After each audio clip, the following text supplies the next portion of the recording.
Look at me. It's like I know what I'm doing. And there is Careful, no you'll put me out of work. Yeah, there's no audio until we cut live here. Let's just make sure we're live. Yep, True.tube. I built a pirate ship for myself.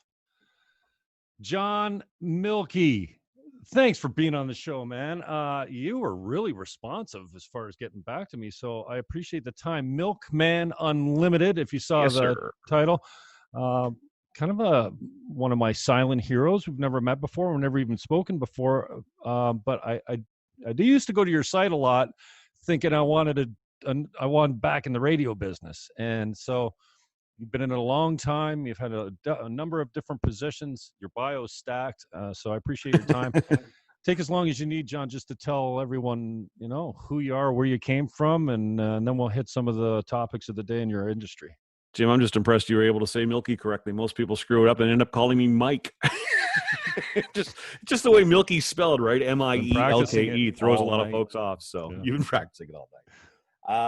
But it's funny, the name Milkman Unlimited really was born. I was a kid who just grew up in Ottawa, mesmerized by radio, and there was just never a moment in my life where I ever questioned what I was going to do for a living. It was going to be radio from day one. My earliest memories are of sitting in mom and dad's room staring at the radio and just listening to guys like Ken the General Grant on CFRA in Ottawa, staying up late at night scanning the AM dial and what's out there. And so by the time I got to college, I was, I hated the name John Mielke. It was just not a name you would hear on radio. So every time I would do a shift on the college station, I'd use a different name, trying to find the right fit. And my college prof sat me down one day and says, listen, I know who I'm hearing on the air, but what in the world is with all the name changes? I'm just trying to find the right fit. He goes, well, go with John Mielke. And I said, that's a stupid radio name. He says, no, it's not. Of course, his name, John Henderson. Anyway, so he says, well, then go with Milkman or something. So there it was, bam. And the Milkman Unlimited website was born years later. And really what he gave me one of the greatest gifts. He gave me a brand. And so, yeah. You can't, it's nice that he gave it to you because you're not allowed to gloss yourself. Self-gloss is not, you can't give yourself a nickname. You got to earn it. Or be given it. And, but it's funny, and we'll get into my record in radio, but it's amazing throughout my radio career how many times I worked with some managers who wanted the whole milkman persona gone. Huh. Strange. Well, it lived through, so it survived. Yeah. I didn't, but it did. Tell us a little about your journey through COVID these days, man, and don't say a new normal because I'll have to cut the call. You can't say that on this show. There's no new normal. You're right, though. There's no normal. Every day it spins itself in a different direction. We end up, in a whole different WTF situation. Like, didn't see that coming. Just when you thought it could get more bizarre. Wow. I mean, I had started to build. So, okay. I mean, the short version of my story is 25 plus years in conventional radio, was out the door a few years back due to a format flip. And they let the entire on-air staff go. That's what propelled me into exploring internet radio. So my show has lived on internet radio because the technology exists now to do this. And I guess I've always been that person who's had that foresight and that will to, try and do something different. Maybe I wish I had the money to back it up, but I at least have the will to try something different. But that kind of led me into last fall, I started a podcast business. And it quickly became wildly successful. So a lot of guests in and out of the house. Well, that was a beautiful revenue stream for me and one that I really needed. COVID hits, can't have anybody in. So what are we doing? Well, exactly like you and I are doing right now. We're communicating via Zoom. I mean, the technology is there now that you're in Southern Ontario. You're in, is it London? St. Catharines. St. Catharines, I apologize. And I'm up the 401 a little bit, down the 416 to the 417, and here in Ottawa, the nation's capital. But it sounds like we're in the same room. Mm-hmm. So, I've been able to spin the business model a little bit and retain, a lot of that, but the in and out of the studio, which clients still like that, being able to go to a place, right? And not everybody's got a sound treated environment with the right backdrop and the right look. And they like being able to communicate with a producer in the room and whatever else. So, I mean, we're missing that element of it. But, I mean, as far as the on-air aspect for my internet radio show, which I've been doing for the better part of the last, I guess, 5.5, coming up on 6. Well, it'll be 6 years, I guess, this October. The only real difference there is, the recognition that there are a lot of small businesses who are in a lot of trouble, and don't necessarily have money to fork out for advertising. And I don't know how conventional radio is doing this, knocking on doors every single day, asking for whatever money they're asking for an ad campaign. I know it's necessary, but can these businesses, they're not in the same position they were. So what I did with my station is I put it out there: pay what you can. Pay what you can. Tell me what you need, and I will give you everything I've got. And that's a different conversation than I think a lot of advertisers are used to hearing. So I've been successful in that, thankfully, through COVID. Now, is that Blast the Radio?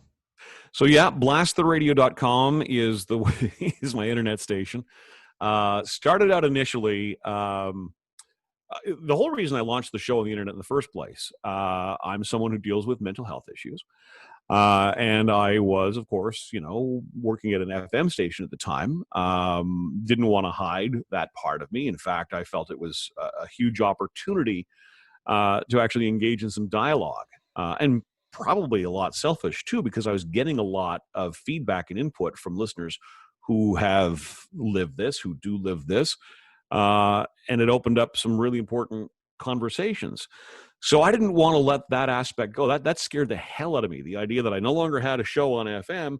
Sure, I had social media, but there's just that day-to-day interaction through the microphone that I really felt naked without and lost without. So I fortuitously was able to find a way to get myself on the internet.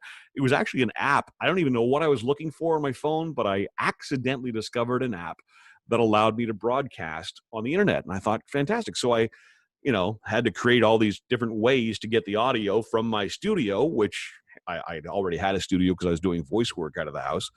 How do I get the audio into my phone to broadcast? That was the only challenge. So I jury-rigged a bunch of stuff, got up and running, and then discovered, oh, wait a minute, there's actually like a piece of software I can just put on my computer and it'll allow me to broadcast. I didn't need to go through all that. But yeah, I launched Blast the Radio pretty much 5 weeks after being let go from my conventional radio job. Initially, when I launched it, I called it SpankYouRadio.com. It was always a tongue-in-cheek thing on my show. When someone would call in and make a request, they'd say, "Spank you for playing that, spank you." And it was just kind of a silly little goofy thing. I don't even know how it started, but the whole Spank You Radio, giving conventional radio a sound beating, right? Clever. But I'm laying in bed one night about 2:00 in the morning, and I'm wrestling with it. I'm going, I can't call it Spank You Radio. I can't in good conscience, because I'm running milkmanunlimited.com, which, as you mentioned, is a site you were already familiar with. Since 1996. It was one of the first websites out there to serve the radio industry in Canada. I was at the right place at the right time with it. So yeah, on one hand, there I am begging conventional radio to spend money with me and put job postings and send me your industry news. I love you. I'm your best friend. And I am, and I'm proud of that reputation. But then I'm running Spank You Radio, and I just went, the optics aren't right. And I got out of bed that night, and I'm about halfway down the stairs. My wife says, "What's wrong?" I said, "Honey, I can't. I got to change the name." She's like, "It's fun though." I'm like, "Yeah, but no." So literally, I was about the halfway point down the stairs, and remembered back in my teen years when we all had that stereo that was too big for our bedroom. Speakers the size of a Mack truck. And my parents, just for fun, I don't even know where they found it. This is before the dollar stores, but it's just a little cardboard sign, in that diamond shape, like a road sign. And it said, "Warning, blasting area." Ha ha ha ha ha. And it was just their way of congratulating me on saving all the money to buy this stereo system. And Blast just started popping through my head. And I logged on, Blast music, Blast the radio, and the domain name was available. So I changed it right away. Thank God. And I think just, I'm a big fan of old school traditional radio. I'm not big on all these stations that use cute little names for themselves. I get why they do it, and it's branded pretty much right across the country. It's not the only station with this name. There are 5, 6, 7, 8 other stations with the same logo playing the same thing. Nothing says radio to me like call letters. There's just something about that staccato presentation of a call letter, and it's in your face, and it's so unique to radio. So the whole Blast the Radio name afforded us to go by BTR. And that just sounds like call letters to me. BTR. So it's, it all sort of worked out as it should have, I suppose. Now, how long ago was that when you got let go? So that was, like I said, 5.5. It'll be 6 years this October. Cool. Yeah. You've been doing it for a while. And are you the only program on the show, or you got other shows? No. Initially I was, and one of the first people to reach out to me, interestingly enough, is a guy named Brian Kelly. I grew up listening to Brian on CFRA and then 54 Rock and then The Bear. And he calls me, he says, man, and I happen to work with his son's like the head engineer at Bell Media, which is where I had been working. So, and actually I photographed his son's wedding. So, I mean, I got a long history with the family, but Brian calls me one day. He says, man, I love what you're doing. You're sticking it to them, and I want to be part of this if there's ever an opportunity. So I got Brian, that was sort of one of the first on board, and he does some weekend shows for us. He's just happy to be back on doing something for fun.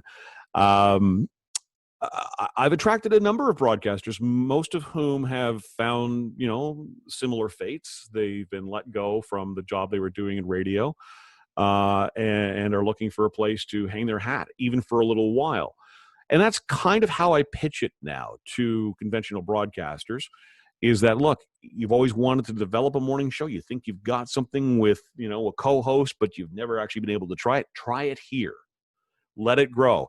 I've got college kids coming out of the Algonquin and the Loyalist College radio programs who, especially during COVID, nobody's hiring right now. So what are they doing? They've got all these skills. Well, now they're on, 2-3 times a week doing a regular show. I give them a little feedback once in a while, and they're able to grow into, a much better broadcaster and gain that experience instead of just sitting around all summer waiting for this to blow over or disappear or go away, which is not going to anytime soon, but for that opportunity to arise. So it's a real mix of veterans and people who just want to experiment, and podcasters. And now I've been able to attract some world-class nightclub DJs, including MC Mario. If you grew up in Canada in the 90s, MC Mario. He sold millions of mixed CDs, made a lot of stars out of the artists that he played, and he heard about what we were doing, and he's like, man, I want to be part of this. So that's the momentum that we've got right now. So how many different shows you figure you have? Easily a dozen. Okay, cool. How did you get around especially when you're just starting out, especially if you didn't have a whole lot of resources, how'd you get around the bandwidth issue? Like, can you have 100 people come to your site listening to all kinds of different shows and never have it skip or anything like that? Yeah, because you basically buy, you go to Shoutcast and you buy or you rent a server, and money talks. And the server I've got it's around their mid-range package. I can't remember off the top of my head. I think it's up to 10,000 listens at any time. Hey, if I get to 10,000 listens at any time and I need to spend more to get me to the 100,000 listen bracket, okay. Yeah. I'll dig around the couch. I'll find the money. No problem. Yeah. How do you see this? I'm such a huge fan of the terrestrial radio format. I love everything about it, but yep. And I still get in the car. I'm an AM guy. I listen to my local AM station. Well, not all the time, but mostly I'm on CDs now, I guess. But, if I've ever turned the radio on, it's AM. And in my town, I'm a little biased because I've got some history with the station. the programming, wow. And then quarterly hour breaks. It doesn't matter where you go on the dial. You got commercials everywhere. And it's just the other day, for the millionth time, I said to myself, how does this format survive 5 minutes? How has it got even this far? I don't know how any format survives commercial breaks that are that long.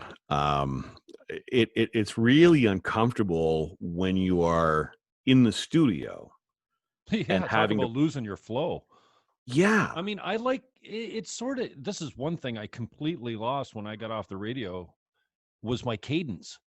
Because in this format, there's no marks to hit. So I'm not wrapping up. I'm not call letters. I'm not calling numbers. It's my cadence just went to like a normal, I don't know. But you're having a regular conversation with regular people. Yeah, but when I was on the air, either in studio with someone else or doing a monologue, it was like poetry, and that's gone for me. I can't even get that back if I tried. But I mean, you could build in breaks into your podcast, and depending on where your podcast is hosted, they can build in actual breaks for monetization, yada yada yada. So I mean, you can still do all that, but none of it, of course, has that same pressure. You don't have that same pressure to get to a commercial break at a set time. And like you said, they're always on the quarter hour. Why is that? Well, why do both the rock stations go to commercial at the same time? Why do all 4 top 40 stations go to commercials at the same time? The thinking amongst radio programmers is, if they're playing commercials and we're playing commercials, the listener's not going to go away on us. If we're playing commercials and they're playing music, we risk losing them. So station A, if they move it from quarter hour to 20 after, station B is going to follow. And that's the zigzag, that's the compete.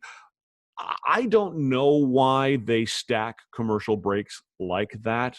And if I'm spending my dollars as an advertiser, do I want to be 8th, 9th, 10th, 11th, 12th, 13th in a commercial island? Who's with all the options I've got? And you said in your car, just think of all the options that are on your dashboard now. Spotify is on your dashboard. Sirius XM is on your dashboard. All the AMs, all the FMs, internet radio through your phone is on your dashboard. You've got CDs, you've got Apple Music, you've got Amazon Music.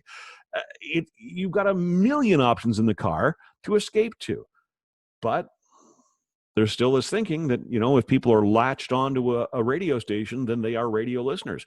And if the 2 talk stations are playing commercials at the quarter hour, then you're not jumping around. They've got you.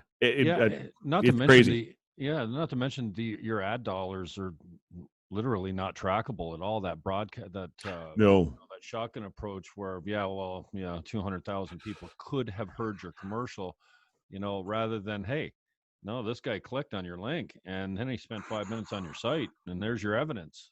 We got it all. Like, I mean, I suppose I think they missed the boat on that. Maybe some have evolved to a point where they're giving online trackable advertising to some of their sponsors, but it certainly isn't a mainstay. They may be. One of the standout conversations I had in my later years in conventional radio was with one of the bigwigs on the sales side. And we'd received a memo that talked about just how many people were coming to our website and streaming the radio station on the website instead of listening via a conventional FM radio. And the numbers were astounding. And I said, well, that's interesting. I said, so how does that affect what we charge for a banner ad on our website? And he laughed at me. He says, why would I charge for a banner on the website? I said, because there's a shitload of people on the web. And of course, I'm coming from the website side of things with my Milkman Unlimited. I'm going, because that's where the eyeballs are. And he says, no. We sell radio. And if I need to really close a deal and sweeten the pot, I'll offer them a banner ad on the website. I mean, I walked away like going, dear Lord. Like, seriously? You're not seeing this? Okay, whatever. They may be caught up to that now. I don't know, but it's still one of those standout conversations that makes me scratch my head all these years later and just wonder, because like you said, in the digital sphere, and I'm sure you've seen it. I don't know where your podcast is hosted physically, or virtually physically, but a lot of these podcast hosts, you can track second by second by second by second throughout the entire 30, 45 minutes, 60 minutes, and you can see where people are dropping out, how long they're hanging in for, how much of this they actually consume. So I can go to a sponsor and I can go, look, when your commercial aired on my podcast at the 38-minute mark, here's exactly how many people heard it. That's amazing. It really is. Conventional radio can't do that. And they're still out there selling on estimates. The whole ratings system is based on estimates. Yeah, even it's the a PPMs. Best guess. Yeah. I mean, does PPM really give a true reflection? I don't know. And what we're finding through COVID, great. People got these PPMs, which for the listener, if you don't know what that is, it's a portable people meter. It's basically a pager that you agree to wear. Traditionally, radio has been a diary-driven rating system. You agree to fill out a diary, and you carry this literally like back in school. You got a duotang, right? And you're supposed to feel. Can we just get put a tracker on you? Okay, you click it. Okay, You're gonna listen. But people have to fill out a diary and go, oh yeah, from 6 a.m. to 6:15 on Monday, I listened to this. Yeah, and you know who fill those things out is radio industry people. Well, I don't want to say that because there are a lot of issues that can happen for a radio station and a radio company if that happens. I would like to think that anybody working in conventional radio is smart enough to say, look, you've got a diary, you fill that out honestly, and you fill that out completely. Of course, we'd love for you to mention us, wink, wink, nudge, nudge, but that's dangerous game people are playing there, and it's been done, but. But now with the portable people meter, so people actually attach this thing, and what they found very quickly was that stations that were, at the top actually ended up somewhere in the middle. Stations that were bottom feeders ended up closer to the top, and it really made things topsy-turvy because what happens is, in a diary, you're only going to write down the radio stations that you remember listening to. That's not a true reflection of what you've listened to. In your day, you'll be exposed to countless radio stations that you may not necessarily pick. You're at a restaurant for lunch. You're at the mall. You're, here, there, and everywhere. Well, you're exposed to this station. Whether you choose it or not, your portable people meter reads that, tracks that. They do have. Bam. Yeah, so it's that. But then along comes COVID. Well, you don't have people into the same 9 to 5 routine that they would normally be in. So less people are listening to a morning show. They're not in their car. They're working from home. So what becomes the big listening thing? The midday show. Well, did that person if I'm working in my PJs from home, did I remember to put my portable people meter on that day? I don't know. I got a lot, it's a better science than the diary system, but is it perfect? I think what we're probably, going to be finding out very, very soon is that no, there's a lot of problems with the system in a pandemic. I don't know why they can't just develop an app that sits on somebody's phone that they agree to activate, for a week or two, and then it goes away and disappears. Mm-hmm. I mean, we've got this ability with all kinds of apps now that, you hear a song playing at a wedding. I was at a wedding on Saturday and I didn't recognize the song. And there was another one. It's like, why have I not played this song? So I just give this thing a little boop. It tells me what song's playing and keeps a history of what songs I've gone looking for. I'm essentially building a playlist for myself. I take my playlist from my Shazam list. Everything that if I'm listening to internet or usually I found myself, I'm a Bell subscriber. The digital music, I like 902. It's a dull alternative. Yeah, there's a little too many. You're listening to Stingray music. But there's at least there's no commercials, and I found a station that's fresh, that has enough familiarity that it makes me feel good. But then a lot of songs, I'm like, hey, what's this? Click, and then my iTunes or my iTunes list. It'll pop up on the app. No, you want to buy this? Yeah, And then that's where my playlists get generated from. Oh yeah, what was this I listened to? Oh look, and you can scroll back. So yeah, thank God for Shazam. I'm so and like one of the cool toys that I've discovered on Spotify is they've integrated with an amazing traffic app called Waze, Waze. Right. And Waze is updated by users. So if I drive by an accident, I can report to my Waze app that there's an accident at this intersection. Or radar too. And fires and roadblocks and construction and Antifa. well, sure. But it'll notify the next person coming through that intersection who has Waze as they're listening to Spotify. Turn left here. Do yourself come on. Radio, how does radio touch that? I'm starting to think about Spotify. I used to be a really regular Rogan consumer. And I've gotten off it because more political, and I kind of find myself going towards other outlets. But lately, he had Nikki Glaser on the other day, and then Whitney Cummings was on the other day, and I'm like, I'm gonna miss this guy, man, because he's so authentic. And whoever thought we'd be sitting here doing long form, commercial free, no interruptions, talk as long as as long as you want. He does 3-hour shows. My shows aren't typically that long, but I just, for the first time, I'm like, geez, I can see myself, because I've got Apple Music, I've got this and that, and this. It's overwhelming. I have to be a Spotify subscriber now too. It's overwhelming just to get Rogan.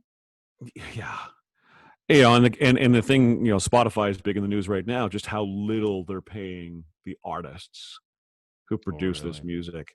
It's that's where I have a tough time, because I've got so many friends who are musicians, and I value the music so much. Me too. To know that like literally like fractions of a penny are going to the artist for every single time I stream a song.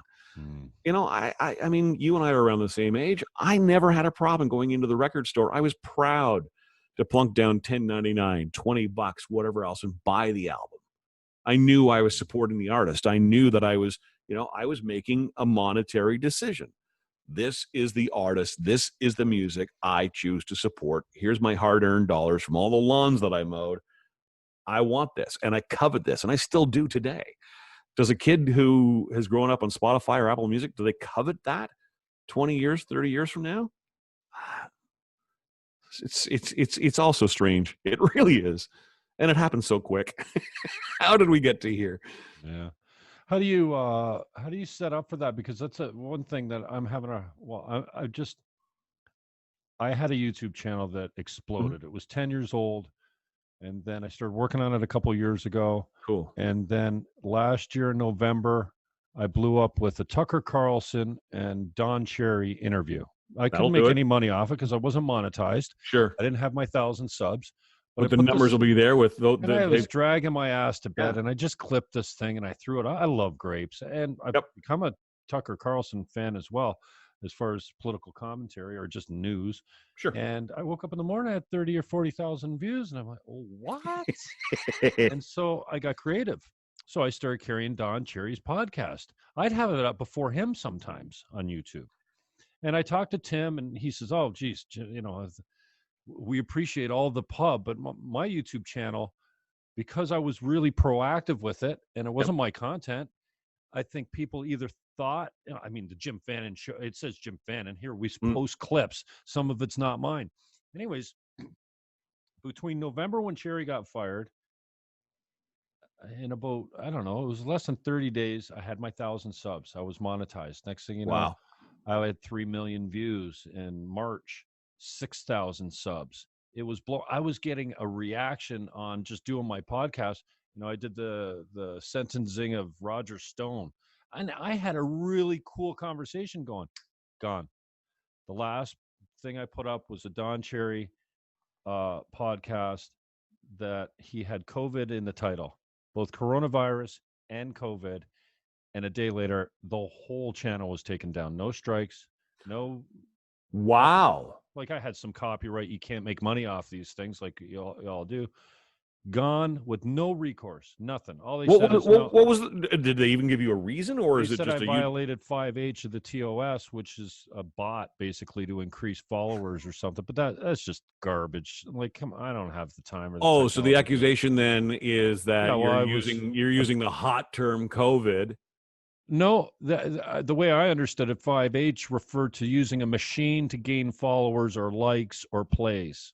Right, which will implement the hot keywords of the day. On my new channel, I did something the other day. They told me I was putting children at risk. And I went, I think I was just showed a video of a cop walking over to a 4-year-old dressed as a policeman, this beautiful moment where this white cop was greeting this black kid dressed as a cop. And I think that's what and they didn't even tell me it was down. They didn't give me a notification or anything. I had to go scroll through and then find it. And they removed it, but no notifications. I say this all the time about Facebook. I cannot wait for whatever's next after Facebook. This arbitrary, on one hand, I'm scrolling through my timeline and every second ad is for some weird sex toy or something from Wish. And then you post something that's even, slightly cheeky, like "Good night, my little devil" or whatever. Oh, sexual overtones. Here's 2 weeks in Facebook prison for, and there's no human being behind this. And that's the frustrating thing, right? Is you're dealing with bots, like you said. That's who got me, took me down, was a COVID bot. They were just censoring COVID at that time. You don't get to argue, you don't get to argue it. You don't get to find out why. You don't get to find out who complained, whatever else. It's just, I can't wait for whatever comes after Facebook. Yeah, I always say, can you just imagine this for a moment when we say, hey, remember Twitter? How cool that was. Yeah. It's like, you remember MySpace? MySpace is the go-to. Everybody. Remember you used to wake up in the morning and check Facebook right off the bat. Oh, I'm so glad that's gone. Yep. What replaces it is who knows? But that's just it. But I think as Facebook makes more and more changes that are they're about to make a whole interface change come September 1, and if you're listening to this beyond September 1, it's already been done. I recognize a podcast lives in perpetuity, but the more and more they piss the users off and make it more about the algorithm that suits Facebook because they want the top content creators to be what the people see because they can attach more advertising to that. They're forgetting about what made them, right? And what their purpose was. They are a social media site. People log on and use it to communicate and to share goofy little silly things and even political things with their friends. And if all of a sudden I'm not a top content creator, I'm just someone who posts, the occasional comment about, oh, my kid had a wonderful day at the park today. My friends aren't going to see that. Well, how long until those people start really pining for something else? And that's not, I think, indifferent to, radio.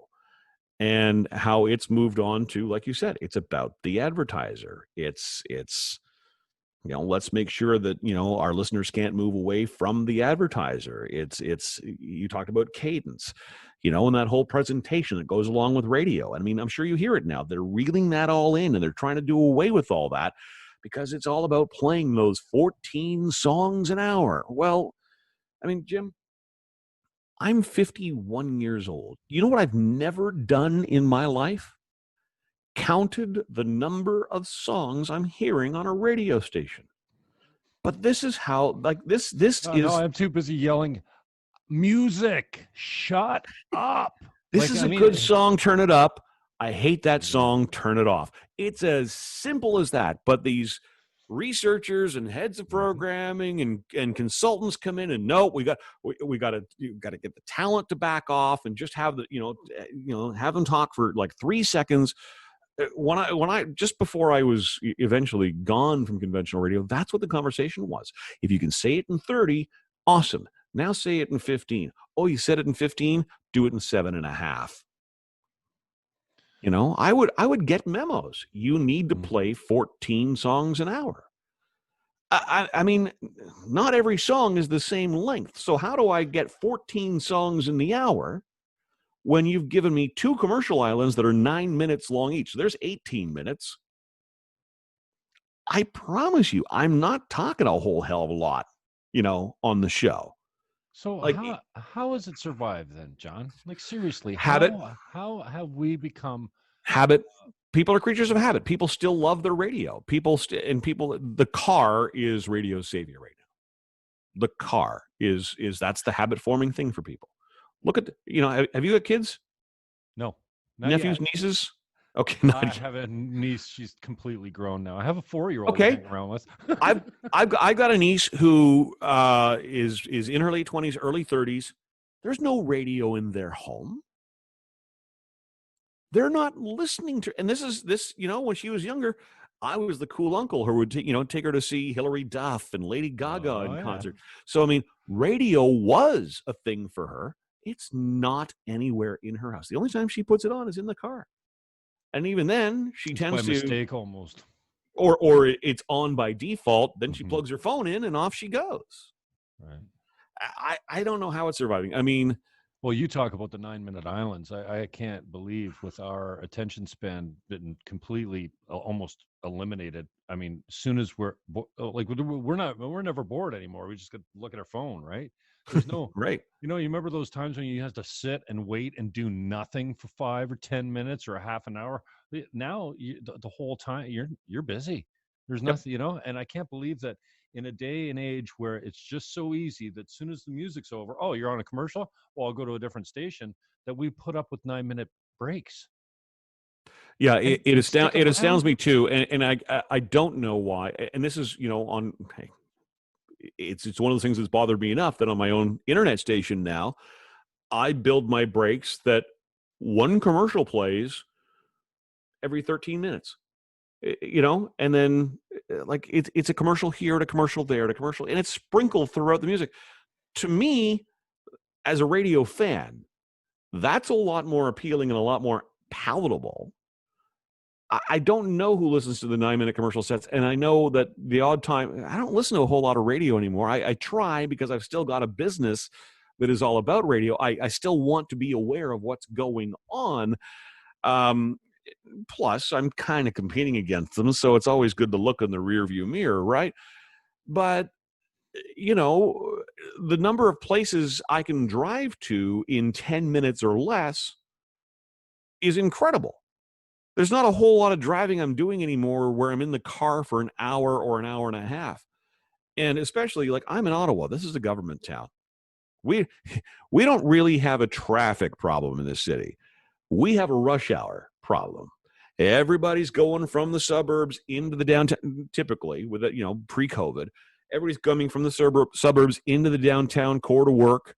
And then we're leaving the downtown core and we're heading back to the suburbs. We're all coming and going at the same time to the same place. And, that's a captive audience. But at most, I'm in my car for an hour, maybe an hour and a half. You get into some of the bigger metropolitan areas, you get into the GTA and whatever else, and people aren't necessarily working a 9-to-5 government job type thing. And, it's erratic. And sure, maybe that makes, their commute's a little longer and maybe, that's makes a little more sense. But I mean, there's a lot of places I can get to where if I have the radio on and you've just started a commercial island, I'm not even hearing a song by the time I get to where it is I'm going. That's wrong. That's just wrong. And it makes no sense to me. But it's everywhere. It's in the US, it's in Europe. Somebody in radio knows something I don't know. Who you licensing your music through? That's another. That's where I was going with the YouTube story. Is they're so tight on. If you want to broadcast live, I don't even think you can broadcast live licensed music. That's no, you can't. Immediately, like you can upload music in the background of your show afterwards, but I think they take a different position if you're broadcasting it live for some reason. I could be wrong on that. But I never get a copyright strike. They just can't make money off this. But I prefer not. Right. So if you're broadcasting from your site, what are you just paying a SOCAN fee or something like that? I reached out. Yeah, I mean, I've got deep-rooted and long-lasting relationships with a lot of record companies who have long been banner advertisers and whatnot with my website.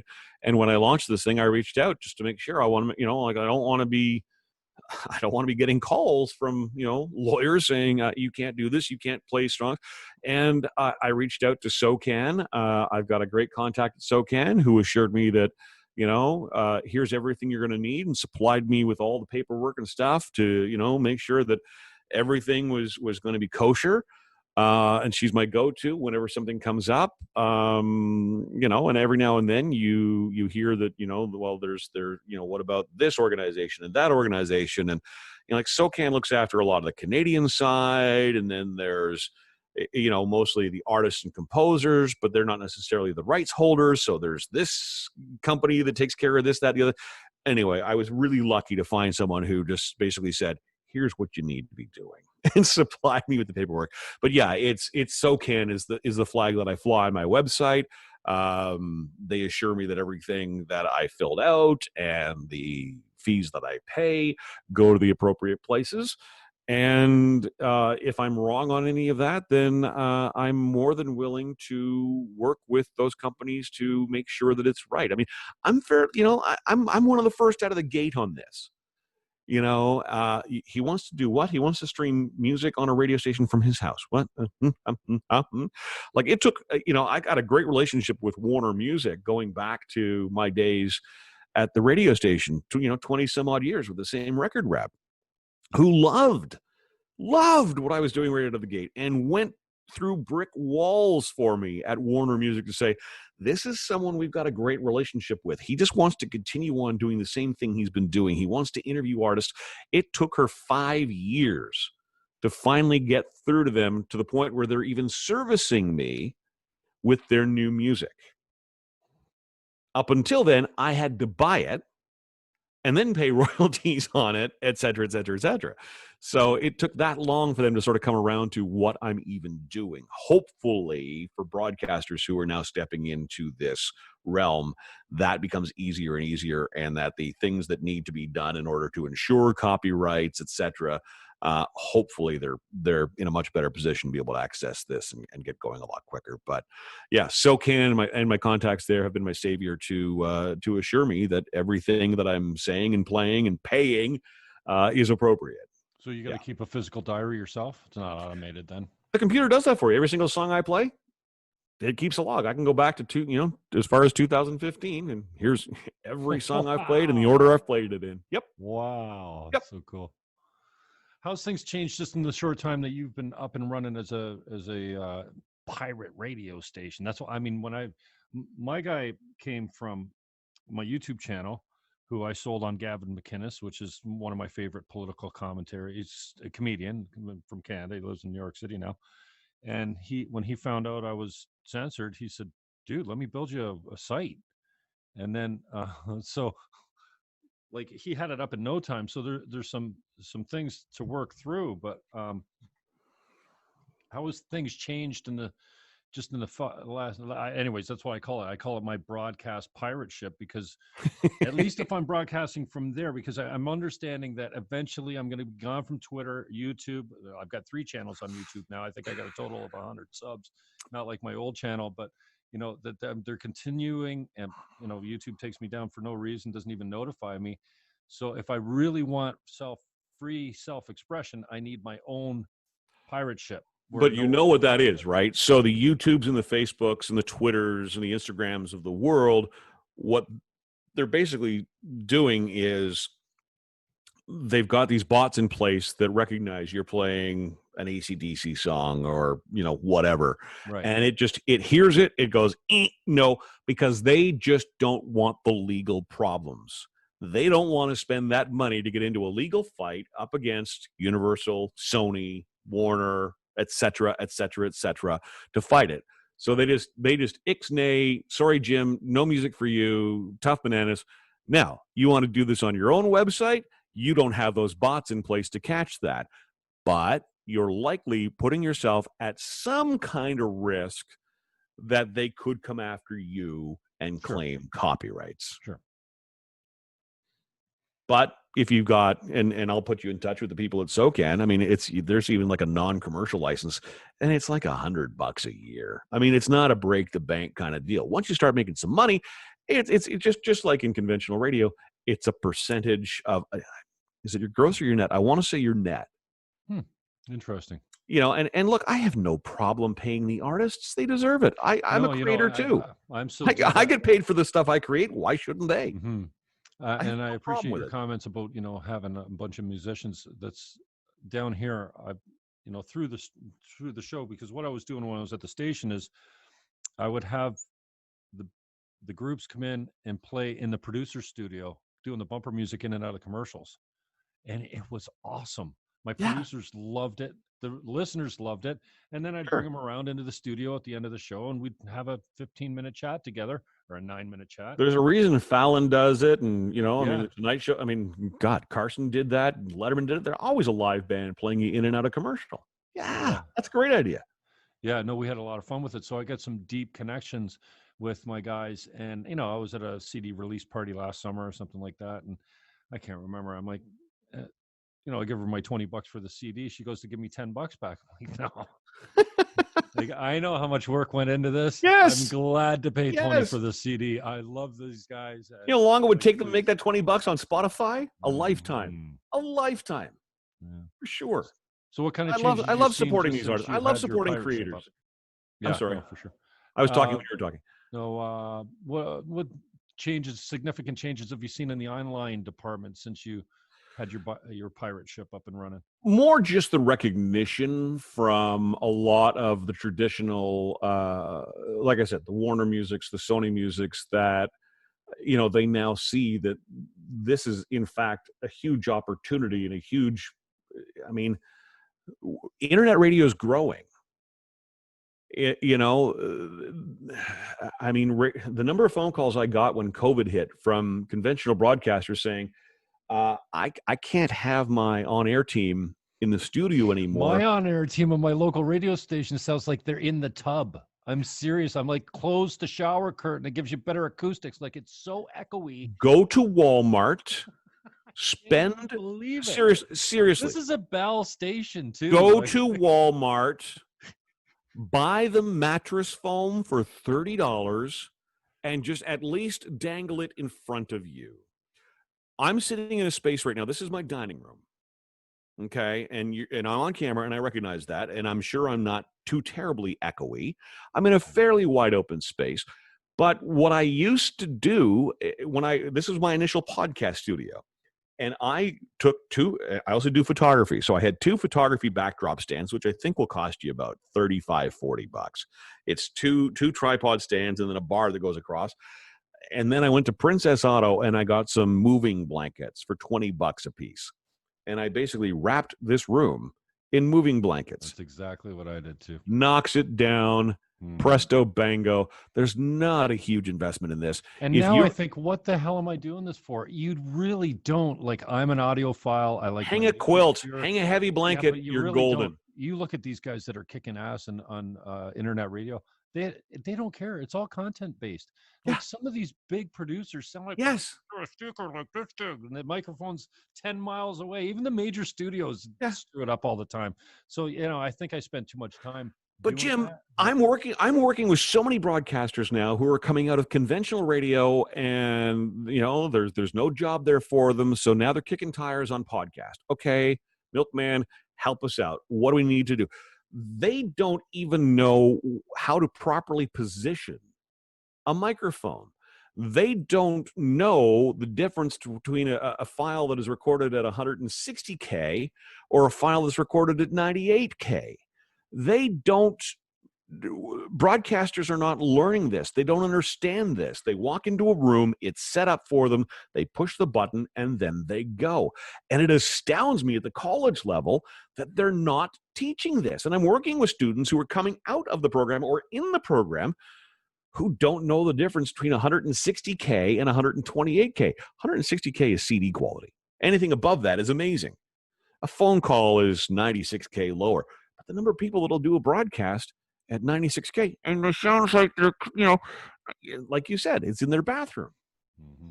Now, I don't want to speak to any particular station and what their setup is.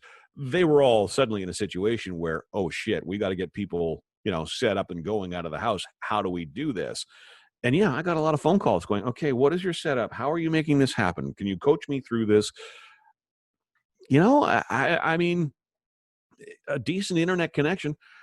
I mean, my studio downstairs, I've got a variety of setups. So my on-air studio downstairs is fully wired into a mixing board, which then goes into an audio server, and there's processing on that to compress everything and make it sound sexy, and it all stays within, and I'm using a very high-end microphone. Typically in a radio station, the most popular microphone you'd see, it's from Rode. It's the RE20. I think it's about a $600 microphone. I can't quite afford that. I've got the step down. I've got the RE320, which looks similar. It's not as forgiving with the popping of P's, etc., but it's a pretty robust and decent sounding microphone. Then I've got a voiceover booth, which is actually an old sauna that I converted into a voiceover booth because it was easy to soundproof the damn thing. Yeah, for sure. And I've got a top-of-the-line Neumann TLM 103 microphone in there, which is a specific microphone for big-time voiceovers. It's just got a different kind of presence and a different kind of feel, and I really lucked into that. It was mispriced at one of the local stores, mispriced by about $1,000. Yeah, so I've got that. But up here in this space, I'm using this is a Blue Yeti microphone that I'm on. Yeah, I right noticed now. that. I didn't want to carve you on it, but is that a Blue Yeti? The Blue Yeti that's Staples sells it, Best Buy, Walmart. It's your run of the mill. But these things, and I get into arguments with a lot of tech geeks about why would you use a Blue Yeti? I'm looking. One of my most recent discoveries. I've discovered a show out of the States called The Burt Show, which I think comes out of Atlanta, Georgia, but they're syndicated. The Burt Show. Burt, okay. Burt is in Ernie and Bert. Yeah, Bert Weiss is the host's name, and he's got a great little cast of 3 or 4 people around him, plus producers, etc. And I really fell in love with just how organized that show is. Bert's an amazing quarterback. And that whole show is just pinpointed where, hey, Cassie, what's coming up on the entertainment report? And she'll give you a quick little blurb on that. Okay, well, that's coming up in 21 minutes. And I'll be damned if you can't put a stopwatch to it in 21 minutes. Like, it's one of those shows that it moves like it should. And they had this real nice, slick-looking studio. The whole show was on video, and it was just really modern and really taking advantage of the technology that exists. COVID hits, and now what? Well, they're all working from home. And what stood out to me, and I didn't have a Blue Yeti, but there they all were doing this syndicated show with the Blue Yeti microphones. And I thought, okay, if it's still sounding this good, I got to take a look at this mic. And I'm a gear nut. So I got the Blue Yeti here. I've got an Apogee mic right here. I've got the Rode podcast mic over there. I got a couple of Samson G tracks around. I love this stuff. This Blue Yeti, I can't say enough about it. USB mic. It's a USB mic. For doing this kind of general conversation. I mean, when I work with podcast clients. For what, a couple $100? $179.99 retail. I'm picking them up on Kijiji. Look, here's another one. Yeah, I'm picking them up on Kijiji for $90. I mean, you can't go too wrong. I've always looked at them going. No, I know you're using the AT2020. Yeah, which is an amazing for $300. Not even. Is that the USB version? No, that's the XLR version. No, the XLR, yeah. So by the time you get into a USB converter, you're golden. Yeah, I thought the SM58 would be it for me because I see so many of them using it, and Stern used to use it, I think, and he's got so much compression on it, you don't know. But he's never happy with the sound, eh? He's always tweaking it. He's never happy. The guy's been in therapy for 30 years. He still doesn't want to leave the house. He's got to be happier than a pig and you-know-what right now because, yeah, exactly that. He's got a studio set up in his house, and it's now, I don't need to go anywhere. Yeah. But that's another example. That show looks and sounds every bit as good as it did. And so when you talk about, this diminished quality on some of your local broadcasts, and then you turn on the Howard Stern show, well, Robin's got the SM57 or 58, same microphone she had in the studio. He's using his TLM 103. But then, all the peripheral players, Gary and all the other guys that are on that show, they're all using different microphones. But it comes together and sounds like it should. If you didn't know that they were all at home and coming together via Zoom, you'd never question it. Mm-hmm. It sounds that good. So is that a lack of direction? Is it a lack of caring? Is it a lack of affordability of gear? I don't know what it is. I hear bits and pieces of unconventional radio. Most of it sounds pretty decent, and I'm willing to forgive a little bit. And I think most listeners are probably willing to forgive a little bit of it too in a COVID world. We understand that people are working in an environment that is not necessarily, a traditional radio studio. You're going to hear a dog bark or a kid cry or a doorbell ring from time to time. But yeah, the echoey bouncing off walls thing, there really isn't an excuse for that. That's a simple directive to, look, could you hang a blanket or something in front of you? What do you think? $30, $40. I don't know that you've got any insight into this. What do you think what do you predict for the future of terrestrial radio? I think, I've given this a lot of thought, and I think we're at a real turning point now for conventional radio. I mean, we have seen massive cuts, not just radio, TV, newspaper as well. Well, it's like you said before we start broadcasting now, here's these major corporations like Bell and Rogers going, wait a second, we don't need the real estate? Well, let's sell it all. And, when you're dealing with corporations like that, it's not like the money's going back into the business. This is the argument I have with broadcasters all the time. They get all upset that, why is, oh, great. They've sent another press release out that, this person's show is now being heard in 8, 9, 10 different markets. Who wants to listen to that? It's such bullshit. Well, for the average listener, they don't care. We need to recognize that. Sure. Ideally, I want my broadcasters to be, able to pronounce my communities, my street names properly, etc. But that's, if you owned the business, what would you do? The technology exists now that I can put a person live in 5, 6, 7 different markets at a time. I can have them pre-record a show for an infinite number of markets. You're on a very basic AT2020 microphone with a USB plug-in. I'm on a $180 Kijiji find $75, $80 microphone. Sure, I can go downstairs to my studio, but the investment to do a decent sound is very, very small now. So when I think of what's radio going to look like post-COVID, I think they are going to be very attracted to the idea that people can now do this from their homes. Producers can certainly, do commercial production and stuff. Writers can work from home. Salespeople already work from their car. Why do I need a building? The only guys going to the studio still are their producers. I'm like, so are they though? Are they? Well, I was talking to my local guy, and I'm like, let me guess. You've been coming in the whole time. You're talking a talk show producer. You're talking a talk show producer. Yeah, absolutely. Right. The bells and whistles for a talk show are that's a whole other thing. But not something that can't be done and implemented in a home environment.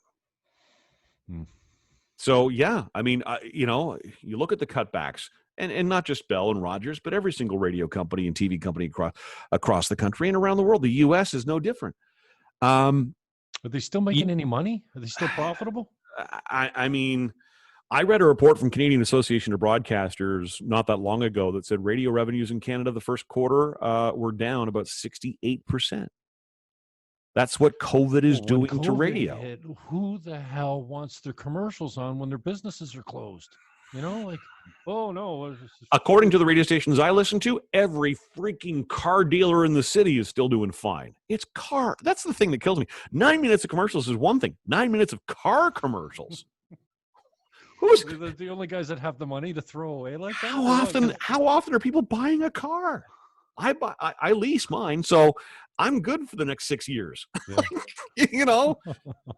I don't understand it, but yeah, I mean, I really think that's where we're going to end up. Is there's nothing left to cut. We've amalgamated this. We've simplified. We've got, one morning show is on 10 different stations. One midday show is on 15 different stations, et cetera, et cetera, et cetera. Now it's down to the real estate holdings. And my old station, it was owned by Chum originally, and the building was initially in an industrial park. Still kind of flashy, but in an industrial business park.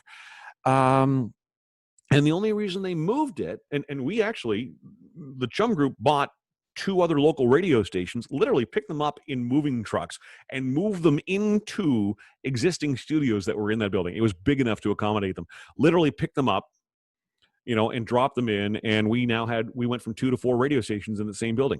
The only reason that they moved it downtown was they wanted to assimilate radio and TV properties into one building.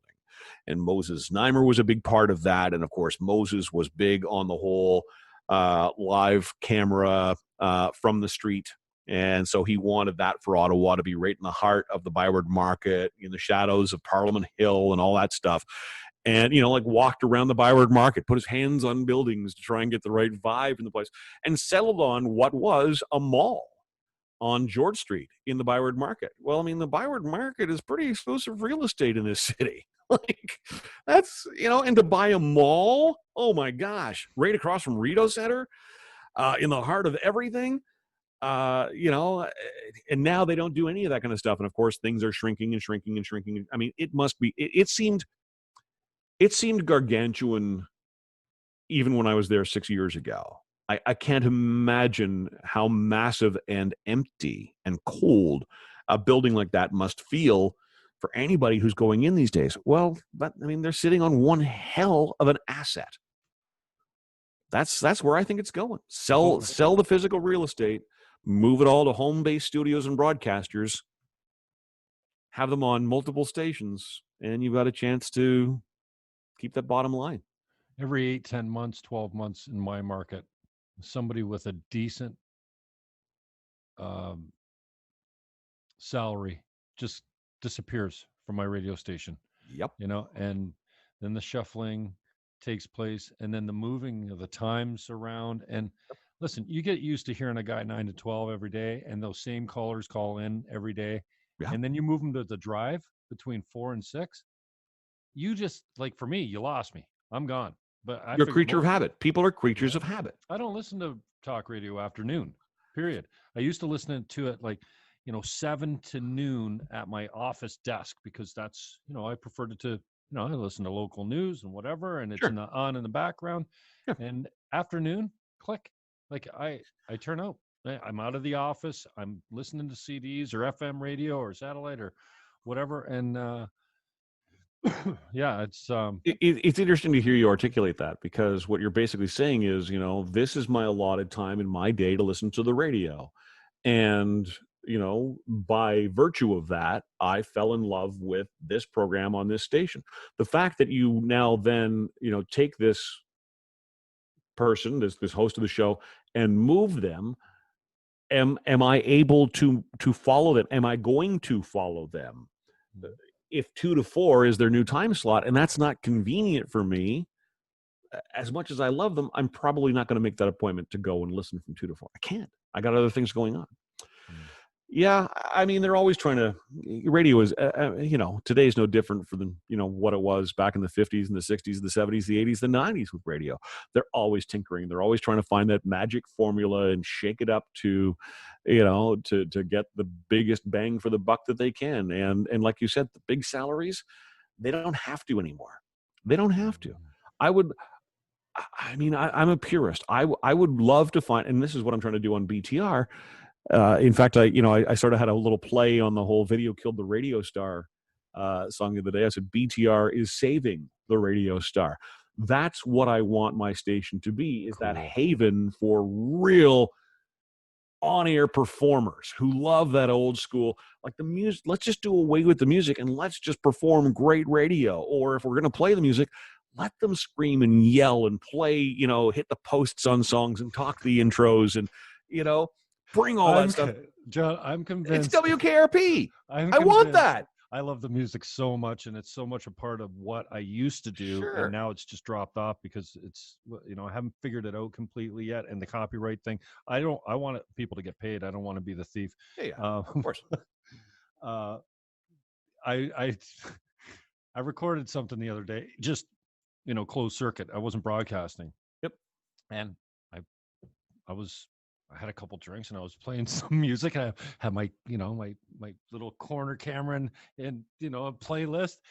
And I thought I recorded it and uploaded it. I didn't make it public, but I watched it back and I am killing myself, and I don't usually entertain myself at all. Just watching me bop out to music.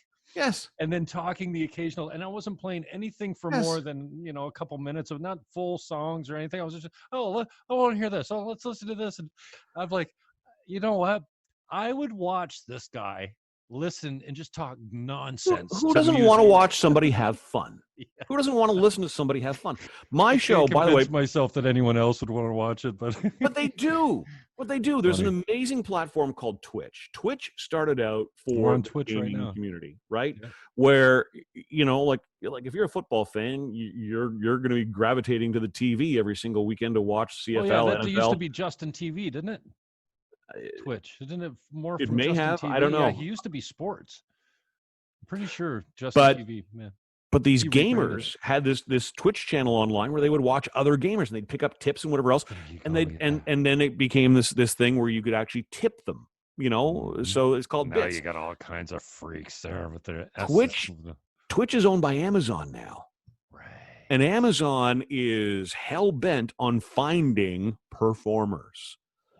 So a guy that I used to know in radio, he was in the same market. I didn't actually meet him when he was here. He's but like the new A&R guy for podcasters? Pretty much. He represents Twitch, and he goes out looking for real, out there, fun performers who he thinks have a good video presence.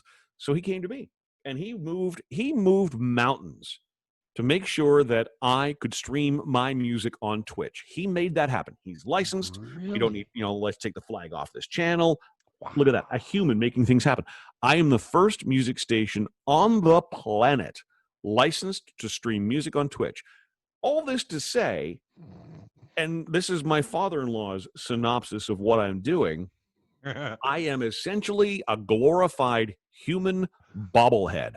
All I'm doing, Jim, every day is I'm playing a tune, and I'm sitting there in my studio, and I'm bopping my head. That's it. And occasionally I talk between the tunes, but I've got people gravitating to the channel. They're loving it. And sure, occasionally in the show, I'll throw on, I take on a persona of DJ 2%, Milkman 2%. We call him that because he mixes the tunes, but only gets about 2% of the mixes right. But I put on like this green and purple foam hair and sunglasses. Next day, it's an afro wig, and then the next day, it's a red hat with bells and whistles. Don't do red lights on it. And it's just enough that people go, oh, there's a character. People scan Twitch. Twitch is a growing platform for performers, and now some of it, of course, is you've got your. And hey, look, if I'm a 21-year-old good-looking young woman, I think I can make money just sitting on Twitch because guys are dumb enough to lob money at me, I'm likely to do that too. I'm not her, so I can't do that. So I got to find other ways. But just the number of channels that people are doing really innovative talk programming, podcast programming, political talk. They get into real specialized stuff. And the money that some of these kids, and most of them are kids, the money they're making is obscene. But dude, there it is. And it's on your TV, it's on your tablet, it's on your phone. Your 6 o'clock news during COVID is coming from somebody's iPhone. Every newscast I watched, they were outside, next to their pool, sitting in their kitchen, delivering the news. We're there. We are there. Unbelievable. You don't need the fancy studio anymore. I appreciate your time, man. I kept you way over an hour. But, I appreciate has it been over an hour already? Yeah, it has been. Well, it's 4:16. How can people get a hold of you, John? A multitude of ways. Mielke, Milky, at blasttheradio.com, or blasttheradio.com is the website. We're on Instagram, of course. Milkman Unlimited. If you're in the radio industry, I would hope you've heard of me by now. If not, let me put my ego aside for a second. Where the hell you been? Okay, ego's back. Milkmanunlimited.com. I got a variety of different businesses and websites that are out there. Podcastle and Blast Podcast are also properties of mine. New hot properties coming up. If you can't find me, then Google's broken. Cool. I didn't hear your question. I'm sorry. Talent-wise, who you got that's hot and upcoming, or who you excited about? Maybe if they're not in your camp or under your banner. I'm so excited. I got MC Mario on board right now, and he's doing that show specific. So he's got a show still in Montreal on conventional radio, and he's doing this one exclusive for us. I'm really excited. Jim J.J. Johnson, who, when I first got into radio, I would hear that name, and it was as if they were talking about the Lord himself. JJ was the head of programming for Chorus Entertainment Standard Broadcasting for a long time, has been an invaluable mentor to me from a business perspective, took me on, champions me in a big way, and is now doing this amazing Sunday 70s at 7. We play it at 7 a.m. and 7 p.m. Eastern. And it sounds, like I said, it sounds like the radio we used to listen to in the 70s. It's a great throwback. I've got an up-and-coming Algonquin College radio graduate named Danny T, who's doing an afternoon show. And from one show to the next, I'm hearing the future of radio, and it sounds amazing. I've got Jesse and Jenna, who had a really great morning show locally that never really took off. Frankly, it never quite got the marketing that I thought it deserved. Jesse ticks every single box on your list of stereotypes for a gay male. And Jenna is his honest-to-goodness, real-life female bestie. And the conversations that they can have and do have are so unique and so overdue. They can get away with it. You get, as a white, privileged man, you can't say all those things unless you check the intersectionality boxes. As Jesse calls it, it's his gay cloak of armor, right? Yeah, he can get away with that stuff. But they've got, they've got all kinds of once a contestant is off RuPaul's Drag Race Canada, they're on Jesse and Jenna's Messy podcast, and you can hear that first. They were one of the first teams that I reached out to, and I was producing them here at home. Now they're pretty much doing it themselves. We've just got a lot of exciting stars on our radio station right now, and more coming. And there's this guy called the Milkman who's doing okay. Maybe check him out too. Golden voice. You're very kind. Smooth like cream. You're. Checks in the mail, Jim. Thank you. I appreciate your time, and likewise. Thanks for your interest. Up again sometime, and I may be picking your brain in the future. Today was, I didn't, you asked me what I want to talk about, and I never know really where I'm going, but I got a bunch of selfish little questions in for myself today that I wasn't. Well, but I think we talk mostly about the radio industry, but I think the things we're talking about and the things we're seeing and the frustrations that we're expressing, I don't think they're exclusive to the radio or TV industry. I think every business in the world right now, no matter what they are, retail, you name it, there's a massive shift going on in how people consume everything. And we're all having to adapt and figure out, where is this going? What is the roadmap to it? Take the radio aspect out of this conversation and apply it to whatever world you're in. I think you're probably seeing and experiencing a lot of the same things. I think, it's a scary time for sure. We need to be safe, and we need to be, looking out for ourselves. But at the same time, like in my industry, the technology's been sitting there. It's exciting for me as someone who champions radio like I do, to see it finally being paid its due and being given the attention. And I think it creates a whole new landscape in the broadcast world, because anybody can hop on and do a podcast now or a YouTube channel. And I think if you really look for entertaining content, you're going to start seeing more and more of it. There are some really intelligent, fun, interesting folks out there with really bright, innovative ideas to do things we've never seen and heard, and I can't wait to discover it all. It's really an exciting time. It's scary, but it's exciting. Cool, man. Love you, brother. Thank you very much for your time. Yeah, man. And we'll get caught up again soon. I really appreciate your interest. I really enjoyed our time together. Thank you so much. Thanks, John. John Mielke, if you need him, contact is in the bar there. And we should be offline now. Thank you, brother. That was very cool. Good. I'm glad you enjoyed that. I did too. All right. I got to send you over an email so you're at the top of my list, and we'll keep in touch. I appreciate the time, and thanks. Yeah, well, and thank you, because when you reach out and you're like, I want to interview you, I'm like, interview me for what? Like, because you're a legend, dude. You're a legend. Because your LinkedIn is like, why does this real estate guy want it? Like, what's he talking about? I've applied for so many jobs on his site. I'm gonna try and get him. But I'm looking at your LinkedIn. Get him on the show, and then that way I'll put my resume to the top. Like your LinkedIn, it's real estate. I'm thinking, I've done a little bit of real estate photography, but what in the hell does he want to interview me about? And then I went, oh, maybe he's got a podcast. And then I went, maybe it's a job interview. And I don't even, and I don't even have a real estate career anymore. For the first time in 25 years, I'm without